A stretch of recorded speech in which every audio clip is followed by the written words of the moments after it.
Okay, so I'm a total numbers nerd. I love geeking out about the numbers. This is part of why I do the metabolic testing, is because I just love looking at the numbers. Um, Essentially, a lot of our biometric numbers, they just don't lie.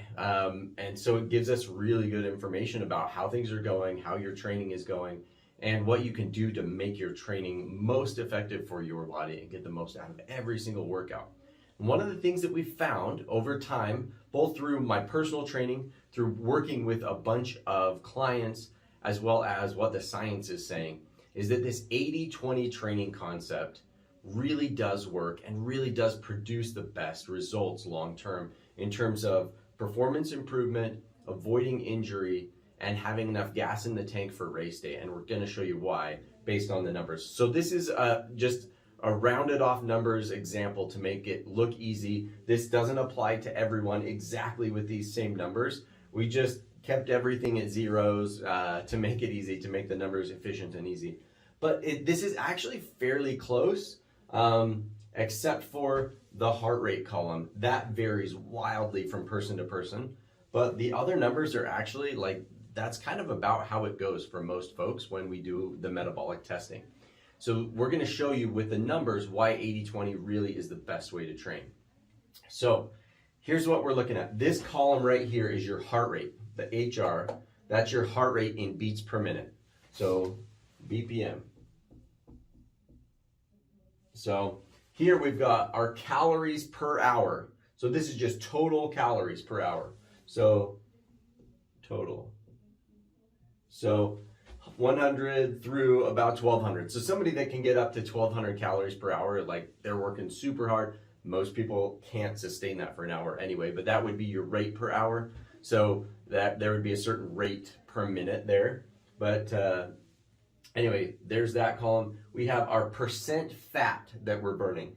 The inverse of that percent fat then would be your percent carbohydrate. I didn't list that here, but so percent fat, and then we have your fat calories per hour that you're burning. So at 80 beats per minute, you're burning 100 total calories per hour at about 40% fat, which means about 40 fat calories an hour and about 60 carbohydrate calories an hour.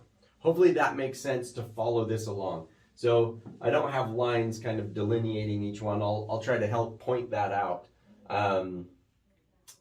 But here we go. So this is a really common trend, and hopefully this is easy to see, that we see that the numbers, as you bump up in heart rate, we increase the number of calories per hour. That makes pretty intuitive sense to most people. And so we all assume that the harder I work out, the more calories I'm going to burn. True, but that's not necessarily a good thing, and we'll show you why. Your percent fat that you burn as you burn more calories fluctuates as well.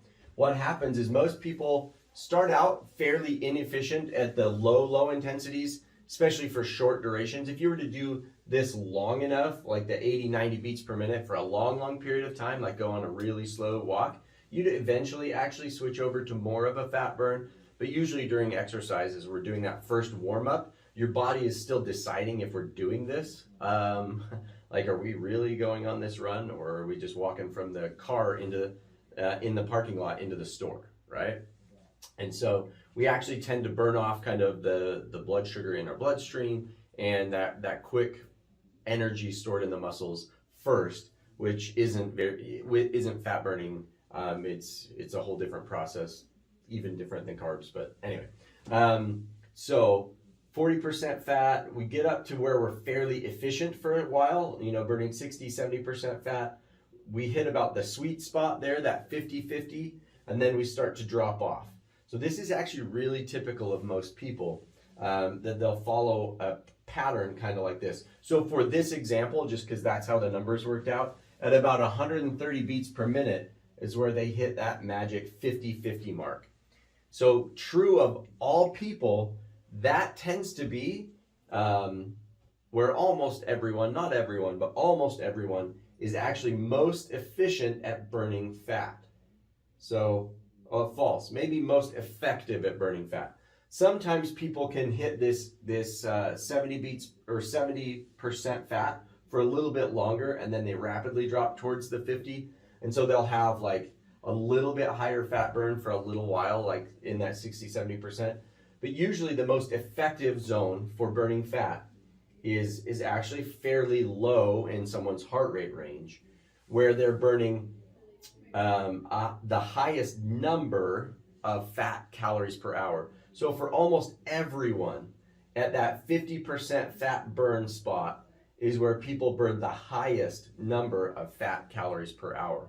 And what's fascinating is this person, and this is common with everyone, at 110 beats per minute versus 140, they burn the same amount of fat. So barely moving, barely exercising hardly at all, versus, in a pretty good rhythm, they're actually burning just as much fat.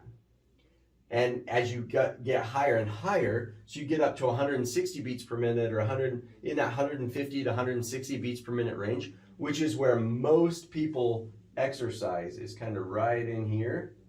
You actually burn less fat than you do just walking, right? Most people, when they exercise at their kind of preferred comfort zone, that comfortably uncomfortable spot, they actually burn less fat than they do just walking. Let that blow your mind for a second. Pretty crazy, but we actually see this, and when we test people, every time this comes out to be this way, and people are just mind-boggled. And so we'll show you some results of actual people that have tested, and then you'll get to see your results with your test as well. But this is fascinating how this works. So you burn more calories, right? At this same level, you're burning 800 calories, but only 240 of fat. So it kind of begs the question, why am I working out so hard if my goal is to burn off fat? I could go a lot lower. If you're looking to get faster when you're training, you think, well, yeah, but I want to run at those faster paces, don't I? Here's the problem with that, and how this sabotages us in our workouts, and why that doesn't really lead to running faster. You can already run this fast. So you can do this already, and you can sustain this for quite a long time. If you think about it, so we have about 1,800 calories worth of carbohydrates, depending on the person, somewhere between 1,600 and 2,000. But we are burning then here 560 to 720 carbohydrate calories per hour. So if you think about that, if I have 1,800 on my body, this means that I can only go for an hour or two at this pace before I start to bonk, before I start to run out of those carbs. So that's why when you think I'm going to go run for about a half hour to about an hour and a half, right? The reason why is because at an hour and a half, I can do this for 3 or 4 hours, or about 90 minutes, before I start running out of carbohydrate in my muscles. So the other, 1,800 calories, of which 600 or so is stored in the liver, the rest is distributed throughout your muscles. So 420 means that's kind of what you have in your quads, hamstrings, stuff like that. So I can go about an hour and a half here. I could do about 600 or so before I start to run out of gas. And here, I can do about 30 minutes or so before I start to run out of gas in my main muscles that I'm using for running. So that's kind of the reason why we can run at these heart rate zones and these paces, and it may be different for you in terms of the actual heart rate number, but this is just an example. But that's the reason why we run out of gas. We literally run out of that carbohydrate fuel, and we either have to take nutrition, like in running nutrition, which I'm actually not a fan of for most of our training runs. Really, that's only a race day thing, because race day we are going in those paces. But if we're doing that on very many of our training runs, we're actually training our body to burn carbs instead of to burn fat and build endurance. So let me show you why that is. Here we go. When we train at these paces, not only are we burning more fat, which builds our endurance better, which builds that delivery system of being able to deliver more fat to the muscles and being able to run longer and longer and longer without running out of fuel, because we have a massive reservoir of fat, whereas a small reservoir of carbohydrate.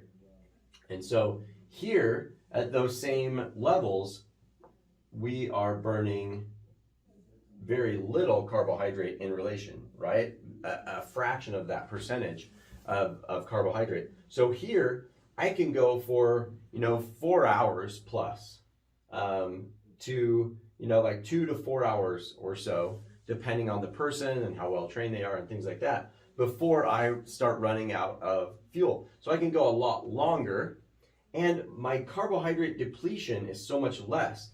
So with that 1,800 calories worth of carbs, if I deplete 720 of those, I'm going to get really hungry to eat that back, and my body's going to have to choose whether or not it uses what I'm eating to go back toward repairing and replenishing muscles, tendons, ligaments, bones, joints, or it goes back into the muscles to get ready for my next run for that fight or flight response. We'll talk more about that principle in another video, but that's part of the reason why when we burn higher amounts of carbohydrate, it really depletes the whole system and we wind up bonking. Why we wind up feeling tired the next day. When we have a harder run, we can't run as many days in the week, right? And we need to do more recovery runs. Well, what science has found is if we take our ratio of low intensity to high intensity work and we make that at that 80% here, so really in this sweet spot here is 80% of the time. Actually here, and then this up here is the 20%. And we almost spend no time in here. So this I call the no progress zone. So the problem is why we don't progress here is we actually could already run this fast. We do that. That's within our capability. We just can't run that fast for that long. But running in that zone doesn't build endurance. No matter how much you do it, it doesn't build your capacity to do it more because we're not delivering more of the endurance calories to the muscles. And it doesn't make us faster because you can already run that fast. And so it's not going to make you a little bit faster. Just running slightly faster every day doesn't tend to make us faster. What we want to do is polarize it, where we spend time running faster than we currently can sustain. So faster than we currently can run, basically. We want to spend time up in here 20% of the time. But so not a ton, like 1 out of every 5 days or so. So you do 4 days of slow for every 1 day of fast, depending on how much volume of training you're doing. Because usually these higher intensity bouts aren't quite as long. So most people can get actually 2 days worth, but each one is about a half hour versus an hour run the other days or things like that. But that equivalent of 80% fast, like faster than you can currently go, and 20% and 80% really slow, steady. So very few miles, honestly, at your race pace or at that like kind of high intensity, moderate to high intensity zone. So I like to consider these as, this is my comfortable pace. I can run here for a long time in this pace, like 4 hours or so, right? This is my comfortably uncomfortable. I can do this for an hour to an hour and a half. It's slightly uncomfortable, but I'm comfortable with that. I can do that. I could do that for a race type of a thing. And then this is my uncomfortable pace. You want to spend time either being uncomfortable and pushing yourself forward, or being very comfortable and not beating your body up, not creating this huge carbohydrate deficit that's going to make it harder to recover, to repair the tendons, ligaments, bones, joints, all that stuff. And that's going to allow you to eat a healthy diet better. You'll get less hungry, less fatigued, less depleted, and more likely to be active for the rest of your day. Whereas when you're here, you're more tired, it takes more recovery, and you're less likely to be active for the rest of your day. So doing short bouts of high intensity work that actually work on the mechanics of getting faster and work on the biological adaptations we need to make for delivering more carbohydrate more quickly to the muscles in those higher intensity bouts is actually going to help push you to get faster. You're actually working on the mechanics and biological adaptations you need to make to get faster. Whereas here, that doesn't happen because you can already do that. And then here, this is where we train to actually teach our body to burn fat better. And what we can do is actually move these numbers in this direction to where all of a sudden now, instead of burning 50% here, maybe this turns into 60%. And this is 50%. And this is 40%, right? So that can change over time where we actually get more and more efficient at higher and higher heart rate ranges. And we see this all the time where people will come in, people even in their 30s will come in and their 50-50 zone is like 130, 135. And within a few months, we can get them to where it's like 155, 160, and they're still burning that 50% fat. And so now if they're burning 800 calories an hour at 50% fat, now they're burning 400 calories worth of fat there. They can go so much harder without it feeling any harder. It feels just as easy as 135 used to. And that's what we want for you. So sorry we dove deep into these nerdy numbers, but this is why that 80-20 has really borne out in the science to be the most effective. And the way they found that out was actually reverse engineering this. So they took a look at who is winning biathlons, triathlons, marathons, all of your like endurance races, things like that. They looked at the training of those people who were consistently winning, not the people who like won 1 year or won a couple of events and then fell off the map. That's really common that we see somebody with a really intense training plan and then they fall off the map. The people that were consistently winning year after year, they took a look at their training and they said, okay, how are these people training? What they found is that all of them trained within about a 90-10, so 90% slow and 10% fast, or a 70-30, 70% slow, 30% fast. And so that really made them go, oh wow, most of the people that are winning actually are spending most of their training volume about 2 minutes per mile slower than their actual race pace in running. So way slower than what we would have thought. So when they dove into that, they did a lot of studies to see which was the best, and 80-20 bore out as being the most effective for avoiding injuries, staying healthy, and improving performance. And it seemed to be what those who were winning are doing naturally. And so that has really informed some of the top athletes in the world on how to structure their training plans best.